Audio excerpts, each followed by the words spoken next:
What's good, YouTube? So today I'm bringing you my Floowandareeze deck profile. Yes, you heard that right, Floowandareeze in 2025. So Dimension Shifter has been pretty much made obsolete, with it being at 1 now. So basically that means Floowandareeze had a big hit recently off the ban list. However, as you can see, I did just go ahead and supplement that with Dimensional Fizzer, one of my favorite cards in the deck and one of my favorite cards in the game actually.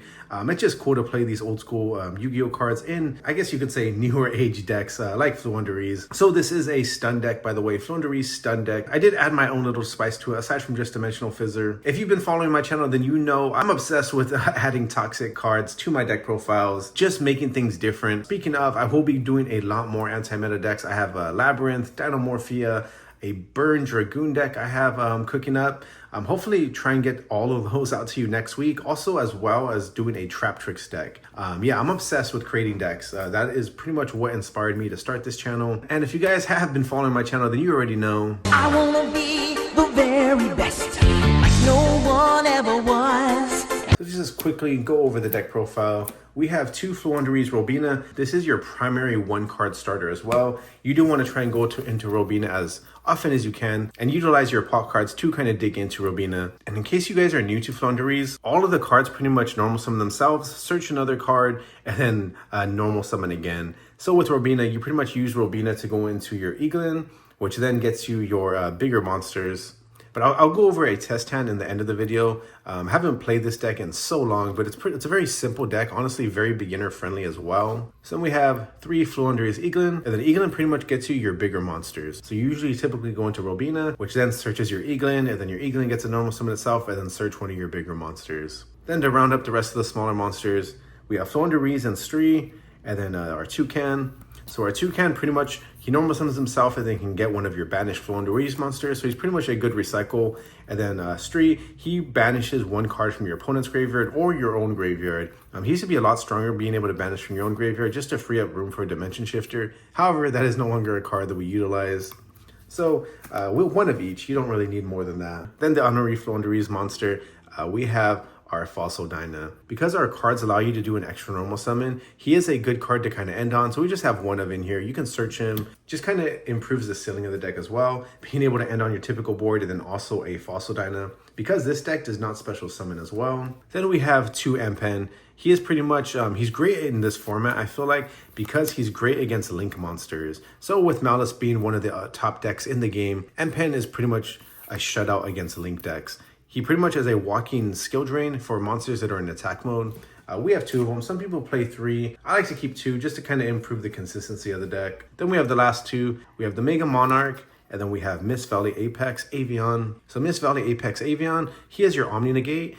He gets to spin one of the cards and then bounce himself back to your hand to reutilize him for the next turn. And then Ryza, the Mega Monarch, he pretty much bounces cards on the field. He can bounce multiple cards and then also recycle your own cards. So there's some cool interactions that you can utilize with your Harpy's Featherstorm to put it back on top of your deck and then reutilize it again. Then we have the Magnificent Map, just more consistency, and allows you to do an additional normal summon in addition to the other normal summons you already get. There is no terraforming in this deck. It is probably the only card I would actually add to this deck. I just didn't grab it from my other decks to add to this one, but I would definitely advise adding a terraforming to this deck. I'll show you later what you can possibly cut as well. Then for more consistency, we have Floowandareeze and the Advent of Adventure. Just more consistency, turning your bad cards into your good cards. It banishes a Winged Beast monster from your hand, and then you can add 1 Floowandareeze monster or the field spell from your deck to your hand. So you definitely want to max out on 3 of these. Then we have the Unexplored Winds. This is a really cool card because it has a really niche interaction where you can, one of your monsters that requires 2 tributes, you can actually tribute one of your opponent's cards. So if they have a Floodgate or just a monster that's kind of tough to beat over, you can utilize Unexplored Winds to use it as a tribute. Then we have the card that your Empen searches, Floowandareeze in the Dreaming Town. So this card is famous for pretty much the phrase, your turn is our turn. So you use Empen to get this, and then after doing the shenanigans of normal summoning 100 times on your turn, you pass turn, flip this over, and then do it all again on their turn. Then we're also running 2 Harpy's Featherstorm. Honestly, typically I have this at 3, but I did have to cut room for some of the going second cards. But honestly, I always, when I play Floowandareeze, I have this at 3. It's just too powerful. It's a turn skip. Say you normal summon any of your wind monsters such as Eaglin, and then they get stopped or ashed or something happens with it. Honestly, just having Harpy's Featherstorm is still a turn skip with just any of your wind monsters on the field. We have 2 in the deck, but honestly, I would also run 3 of that. Then for consistency, we have Pot of Prosperity, 3 Pot of Extravagance, and 3 Pot of Duality. So you could cut one of the Extravagance or one of the Pot of Duality and then add a Terraforming. That's what I would do. But honestly, you want as much pots as you can. Because the deck honestly lacks consistency, you definitely want to be running as many consistency cards as possible. I also run this card at 3 as well, but however, this card is honestly okay at being at 2, just because you don't really want to have multiples of this. But honestly, you set up M-Pen and then have one of these on field, I think your opponent honestly automatically scoops after that. Then, our Winged Beast token Floowandareeze monster, we have 3 Fualos. It is a Winged Beast wind monster, so honestly, even normal summoning this and then setting a Harpy's Featherstorm is a turn skip on your opponent. Just a little niche interaction you can do, but the deck doesn't have that much room for going second cards, so you kind of want to max out on as many turn skip cards as possible, which is why we play 3 of those. If you don't own Fualos, you can honestly, again, we have Terraforming, 1 Harpy's Featherstorm, and then 1 Dimensional Fizzer if you want to keep the deck as budget as possible. Then to max out on the rest of the going second cards, we have 2 Triple Tactics Thrust, 1 Triple Tactics Talent, Dark Roller No More, and Evenly Match. Just cards for Thrust to go into that's not Harpy's Featherstorm. These going second cards could just be whatever you want, honestly. This deck is a fun deck. With my channel growing and doing test hands and combo videos and all that, something I did notice this past week, I am starting to get a lot more comments on my older videos or stuff I've done in the past. I'm now 3 months into this YouTube journey. Even outside of my own channel, even the larger channels like Pack, Joshua Smith, anyone that does any form of combo videos, I notice a lot of the comments are always full of people telling them like either their errors, things they did wrong, or alternative lines they could have done in. That is not what my channel is about, honestly. My channel is about having fun, adding spicy cards to your deck, not really net decking and just copying what all the YCS players are doing. So if I do something wrong, definitely I'm open towards hearing better lines or open towards hearing what I did wrong, just because Yu-Gi-Oh is all about learning, which I am definitely open to. But when it's turned negative or you're just commenting to kind of prove that you're either superior or just, you know, trying to put the person down, I'm not really into that. Yeah, very anti-bullying stance on my channel. I feel like this past week I deleted so many comments of just people being really negative on my channel, either towards myself or towards others that are commenting. So again, 0 tolerance for that. Then if you watched my short, I kind of went over the extra deck is pretty much 15 cards of whatever you want. I know some people have specific cards in their extra deck of stuff they can go into. I honestly never use my extra deck. Maybe SP Little Knight, and then I just have cards like Aggregator, or maybe SP Little Knight and Typhon are cards that you can utilize for sure. I would definitely have these 2. Maybe not so much SP Little Knight, but Typhon for sure, since it's pretty much a 75-cent card now. And then the rest of the stuff is like Nadir Servant targets, or if you just happen to go against another stun deck that makes you send cards from your extra deck, having cards like Entis, Garura, these kind of cards are kind of cool to have. And then again, I just tossed in Dragon Master Magia in here just because he's such a cool looking card. But honestly, you never really go into the extra deck. So I'm gonna do a quick test hand. I think this is probably the first deck profile, aside from my Live Twin stuff, where I don't have my typical Engage sleeves as well. A lot of these older decks, I just have in older sleeves. I don't really want to re-sleeve them.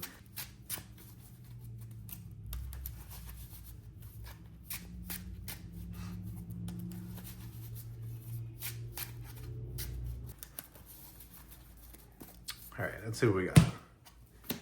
Harpy's Featherstorm, Pot of Extravagance, Dimensional Fizzer, Robina, and Fualos. Okay, so this is actually a really good hand. If we're going second, obviously Fualos is a turn skip most times.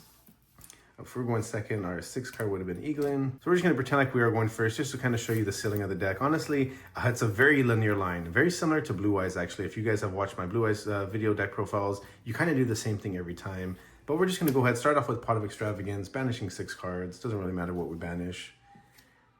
And we draw Eaglin and Pot of Duality. So we can just do Pot of Duality looking at the top 3. 1, 2, 3. We'll get Fossil Dyna. So from here, we can just go ahead and set our Dimensional Fizzer. That way, we are immune to certain hand traps that need to go to the graveyard. So we're going to go ahead and normal summon our Robina. Robina is going to activate and grab us. So we already have Eaglin. Typically, you always want to grab Eaglin with it though. So I guess we can just grab our... We can grab another Robina for the follow-up turn. But honestly, it recycles itself anyway. So I feel like we can just grab our Toucan. Then afterwards, we can go ahead and normal summon our Eaglin. Eaglin activate to search another card. From here, we can search our M-Pen. Then, new chain link, go ahead and normal summon our M-Pen, banishing both of these two. Then we can do chain link 1, block it, chain link 2 by adding our Robina back to our hand since it was banished. M-Pen can go and search our trap card. So actually, we're honestly going to end on one of the best boards we can end on, I think, with Floowandareeze. And then new chain link, you would get to do an additional normal summon. So just to show you really quick, if this card is tribute to summon, you can add one Floowandareeze spell trap card from your deck to your hand. Then immediately after this effect resolves, you can normal summon one monster, which is why we have the Fossil Dyna. We search the trap, normal summon our Fossil Dyna, because there's really nothing else we need to do. Then we can just go ahead and set our Dreaming Town, and then we can set our Feather Storm. And another interaction you want to do, you always want to notice is chain blocking your cards, because now we have Eaglin in our banished zone. So on the next turn, when we want to add another card, you can always chain block it with Eaglin being able to add itself back to your hand. So we have these two cards set right here. We have Dimensional Fizzer. So pretty much all Link monsters are unable to activate their effects. This is a skill drain right here. Our opponent is unable to special summon. Your turn is our turn with Dreaming Town. Every card is banished. And then we have Harpy's Feather Duster just in case. So then 3 additional cards in our hand. So once we pass turn to our opponent, say something happened, like say they had Lightning Storm or something to kind of destroy our M-Pen, you would just go ahead and shotgun your Harpy's Feather Storm, because this states, if you control a Wind Wing Beast monster, until the end of this turn, negate any monster effects your opponent activates. So we would go ahead while we still have the Wind monster, activate this. They are pretty much dead for the rest of the turn, and they're unable to special summon. But just in case they didn't have that, you would also be able to shotgun your Dreaming Town. So Dreaming Town states, during the main phase, immediately after this effect resolves, normal summon one level 4 lower winged beast monster. So we'll be able to, again, your turn is our turn, normal summon Floowandareeze Robina. Robina can go ahead, chain link 1, chain link 2, Eaglin goes back to her hand. Robina can then search us. We can go ahead and just search Stree. That way, if our opponent did have something in the graveyard, we'll be able to banish it, and just for the follow-up turn as well. Once they pass back to us. And then afterwards, you go ahead, normal summon Eaglin, Eaglin's effect. If you want to do double M-Pen, you can do that as well. I'm going to go ahead and do our Apex Avian. Then after that, we can go ahead and normal summon Apex Avian. By the way, these are all normal summons, so in case you're wondering how are you doing like this, special summons, Fossil Dyna is preventing any special summons, but these are normal summons. Normal summons. It's just what Floowandareeze calls their special summons pretty much. So Dreaming Town goes to the graveyard. Now we have a Omni Negate, a Skill Drain, a Fossil Dyna, Harpy's Feather Storm, and then all cards are banished still. And then another thing with Avian, it returns to the hand to negate the activation. So you can pretty much do the same thing on the follow-up turn as well. Tell me who's gonna break this board. And as you see, it's a very simple deck as well. And honestly, you're gonna do the same combos every turn as well. I would say the one negative for this deck is when your Robina gets Ash Blossomed, or you pretty much lose to a single hand trap, which is why this deck is pretty much a rogue deck at the moment. And plus with Dimensional Shifter being at 1 as well. Well, that concludes my Floowandareeze deck profile and test hand. If you guys want to see more test hands, more combos, this deck also does have a few other combos as well. If you don't draw Robina, just showing you what the spell cards do. If you guys want to see more Floowandareeze stuff, or see a spicier version of this deck with a few additional toxic cards, let me know in the comments below, and I'll definitely get on that as well, add it to the list of videos I need to record. But I think that's all I got for you guys today, and I'll catch you guys in the next video.